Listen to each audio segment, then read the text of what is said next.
इमरान खान के खिलाफ तोशाखाना रेफरेंस में फौजदारी कार्रवाई शुरू कर दी गई। इस्लामाबाद की डिस्ट्रिक्ट कोर्ट ने इमरान खान के खिलाफ ट्रायल का आगाज कर दिया। चेयरमैन पीटीआई को कल के लिए नोटिस जारी।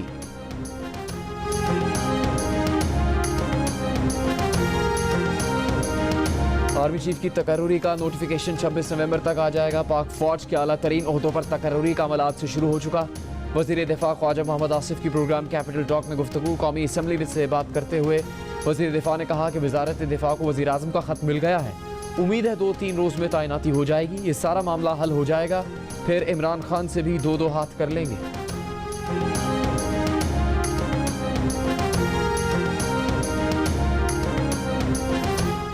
और army chief general Qamar Javed Bajwa का पाक बहरिया और पाक फ़िज़ाइया के हेडक्वार्टर्स का अलविदाई दौरा। आर्मी चीफ को नेवल हेडक्वार्टर्स में पाक बहरिया के दस्ते ने गार्ड ऑफ ऑनर पेश किया। आर्मी चीफ की सरबराह पाक फ़िज़ाइया चीफ मार्शल ज़हीर अहमद बाबर सिद्धू से भी मुलाकात।